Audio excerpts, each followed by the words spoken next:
Bonsoir, je suis Nicolas Valmont. Installez-vous confortablement. Ce soir, je vais vous raconter une histoire intemporelle, parfaite pour vous accompagner vers le sommeil. C'est parti. Le soleil se levait maussade sur la ville de District. Les coqs s'étiraient à peine, et pourtant, au cabaret du père Rilkin, il y avait déjà des clients. Ils étaient 3, le tailleur Merkoulov, l'agent Jradva et le garçon de perception Smekhounov. Tous étaient un peu ivres. Il n'y a pas à dire, dissertait Merkoulov, tenant par un de ses boutons l'agent de ville. Les gradés du civil, si l'on prend quelqu'un d'un peu haut, font toujours, au point de vue tailleur, la barbe au général. Ne prenons qu'un chambellan. Quel homme est-ce là? De quelles conditions? Et pourtant fait le compte. 4 archines du meilleur drap de la fabrique Prindel et Fils, les boutons, le col doré, le pantalon à bandes dorées, tout le jabot en or, de l'or au col, aux manches, aux pattes des poches, quel éclat! Et qu'il faille ensuite habiller, même monsieur les maîtres de la cour, les maîtres écuyers, les maîtres des cérémonies ou d'autres ministères, dis, que crois-tu? Nous habillions, je me souviens, un maître de la cour, le comte André Semyonitch von Liariovski, un uniforme à ne pas s'en approcher. On y porte les doigts et le pouls fait tic, tic. Les vrais seigneurs, quand ils se font y habiller, tu n'oses pas aller les déranger. Tu as les mesures, coudes, aller essayer et ajuster. Absolument impossible. Si tu es un tailleur capable, tu n'as qu'à faire tout droit sur mesure. Saute du clocher et tombe dans tes bottes. Voilà tout. Près de nous, frère, il y avait, je me souviens, une caserne de gendarmerie. Notre patron, Ossip Yaklitch, pour essayer, choisissait parmi les gendarmes ceux qui, de corps, se rapprochèrent du client. Eh bien, nous avions choisi pour l'uniforme du comte un gendarme convenable. Nous l'appelons « Enfile ça », lui dit-on. Beau museau et rends-toi compte. Tordant, il avait enfilé l'uniforme. Il regarde sa poitrine. Et quoi? Il se fond, vous savez, il tremble, il se trouve mal. Pour les chefs de police, faisiez-vous aussi des uniformes? S'informa Smekhounov. En voilà des oiseaux rares, dit le tailleur. Des chefs de police, il y en a à Pétersbourg autant que de chiens errants. Ici on m'échappe au bas devant eux, et là-bas on leur dit « Gare-toi, vois où tu marches ». Nous habillons 2000 les militaires et les personnes des 4 premières classes. Si tu es par exemple de la 5e, tu n'es que de la vétille. Repasse dans une semaine, tout sera prêt parce que, excepté le col et les revers des manches, ce n'est rien. Mais quelqu'un de la 4e classe, de la 3e ou supposons de la 2e, le patron nous tapait à tous dans les dents et il fallait courir à la gendarmerie. Nous habillions une fois, mon vieux, le consul de Perse. Nous lui avions cousu sur le jabot et sur le dos pour 1500 roubles de tortillons d'or. Nous pensions qu'il ne paierait pas, mais si, il a payé. À Pétersbourg, même chez les Tatars, il y a de la noblesse. Merkoulov parla ainsi longtemps.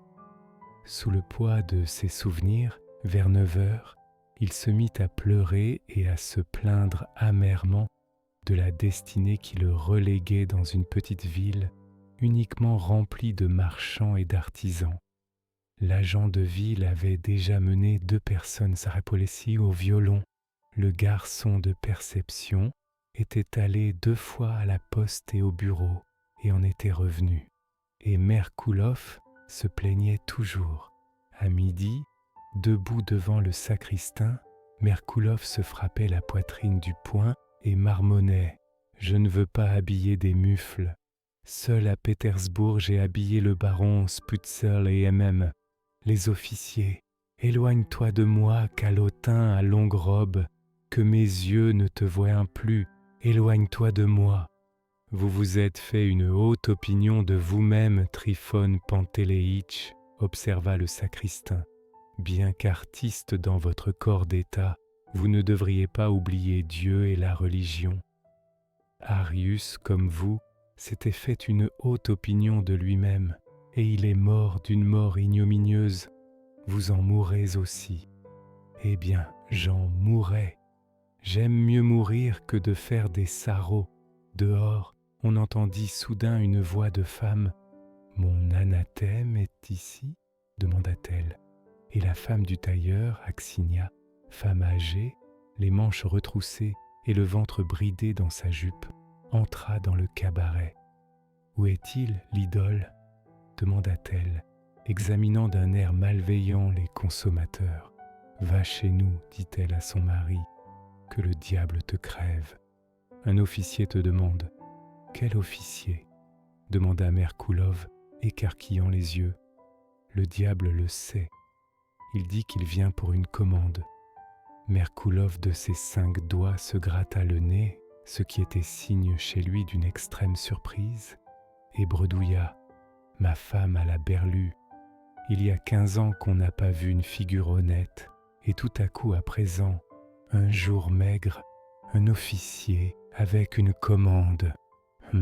Allons voir. » Il sortit du cabaret en titubant et se rendit chez lui. Sa femme ne l'avait pas trompé. Sur le seuil de son isba, il vit le capitaine Ourtchaïev, secrétaire du chef de recrutement. « Où étais-tu à rôder ?» lui demanda le capitaine. « Voilà 1 heure que j'attends. Peux-tu me faire un uniforme ?»« Seigneur !» se mit à marmotter Merkoulov, s'engouant et arrachant son chapeau de sa tête, en même temps qu'une touffe de cheveux. « Croyez-vous, votre noblesse, que ce sera le premier ? Ah, Seigneur, j'ai habillé le baron Sputzel, Édouard Karlitch. Monsieur le lieutenant Zemboulatov me doit encore 6 roubles. Ah, femme, donne vite un siège à sa noblesse. Dieu me punisse. M'ordonnez-vous de prendre mesure, ou me permettez-vous de vous habiller à simple vue ? Allons bien, tu fourniras le drap et ce sera prêt dans 1 semaine. Combien prendras-tu ? De grâce, votre noblesse, que pensez-vous ? Fit en souriant Merkoulov. Je ne suis pas un marchand. Nous savons comment on se comporte avec les seigneurs. Même quand nous avons habillé le consul de Perse, ça a été sans un mot. Les mesures prises, ayant reconduit le capitaine, le tailleur demeura toute 1 heure planté dans son isba, regardant sa femme avec hébétude. Il n'y pouvait pas croire. « En voilà une aventure, dites-moi un peu, » murmura-t-il enfin. « Où prendrais-je l'argent pour le drap ? Axinia, mon ami, prête-moi l'argent que nous avons gagné sur la vache. » Axinia lui fit la figue et cracha. Peu après, elle jouait de la tisoire, brisait des pots sur la tête de son mari, le tirait par la barbe et s'enfuyait dans la rue en geignant. « Au secours, ceux qui croient en Dieu, il m'a tué. » Mais ses protestations furent sans effet. Le lendemain matin, elle était au lit, cachant ses bleus aux apprentis, et Merkoulov courait les boutiques, s'injuriait avec les marchands et choisissait un drap convenable. Pour le tailleur, une ère nouvelle commença. À son réveil, embrassant de ses yeux troubles l'horizon de sa vie, il ne crachait plus avec acharnement. Et chose plus prodigieuse que tout, il cessa d'aller au cabaret. Il se tenait à son travail. Après avoir murmuré ses prières, il mettait de grandes lunettes d'acier, se renfrognait et dépliait religieusement le drap sur la table. Au bout d'1 semaine, l'uniforme fut prêt. Merkoulov le repassa, sortit dans la rue, le suspendit à une barrière et se mit à le brosser. Il enlevait un duvet, s'éloignait à 2 pas, regardait l'uniforme en fermant les yeux, et il enlevait un autre duvet, cela pendant 2 heures. « C'est le diable avec ces messieurs, » disait-il aux passants. « Je n'en puis plus, je suis éreinté. Ils sont délicats, instruits, allez les satisfaire. Le lendemain, il s'enduisit la tête de beurre, se peigna, enveloppa l'uniforme dans un morceau de calicot neuf et se rendit chez le capitaine. « Je n'ai pas le temps de causer avec toi, lourdeau, disait-il à chaque passant qu'il arrêtait lui-même. Ne vois-tu pas que je porte un uniforme au capitaine ?» Une demi-heure plus tard, il était de retour. « Je vous félicite d'avoir touché de l'argent, Trifone Pantéléitch, » lui dit sa femme un peu embarrassée, souriant largement. « Et tu es une bête, » répondit Merkoulov. « Est-ce que les vrais seigneurs paient tout de suite ? Le capitaine n'est pas un marchand pour me verser son argent à la minute. Bête. » Il demeura 2 jours couché sur le poêle, sans boire ni manger, s'adonnant à un sentiment de satisfaction tout pareil à celui d'Hercule après l'accomplissement de ses travaux. Le 3e jour, il partit touché. « Sa noblesse s'est-elle levée ?» demanda-t-il à voix basse à l'ordonnance, en se glissant dans l'antichambre. Il reçut une réponse négative, se planta contre le chambranle et se mit à attendre. « Flanque-le dehors !» entendit-il crier après une attente prolongée. « Dis-lui, samedi. » La voix du capitaine était rauque. Le samedi suivant, puis un autre, même réponse. 1 mois entier, il vint chez le capitaine, demeurant de longues heures dans l'antichambre. Il recevait au lieu d'argent des invitations à déguerpir et à revenir le samedi suivant. Mais il ne se décourageait pas, il ne murmurait pas, au contraire, il engraissait même. La longue attente dans l'antichambre lui plaisait. « Flanque-le dehors !» résonnait à ses oreilles sans douce mélodie. « On reconnaît tout de suite un homme bien né », se disait-il chaque fois avec enthousiasme, en revenant de chez le capitaine. Chez nous, à Pétersbourg, ils étaient tous ainsi. Le tailleur aurait consenti à aller jusqu'à la fin de ses jours chez le capitaine et à l'attendre dans l'antichambre si sa femme ne lui eût pas réclamé l'argent de la vache. « Tu apportes l'argent ?» lui demandait-elle chaque fois. « Non ? Mauvais chien, que fais-tu donc avec moi ? Hein ? Mitka, l'atissoir. » Revenant du marché, Merkoulov, un certain soir, traînait pesamment sur son dos un sac de charbon. Sa femme se hâtait derrière lui. « Tu auras aujourd'hui à la maison de quoi acheter des noisettes. Attends, » grommelait-elle, pensant à l'argent de la vache. Le tailleur tout d'un coup s'arrêta, cloué sur place, et fit un cri joyeux, dut tractir la gaieté devant lequel il passait.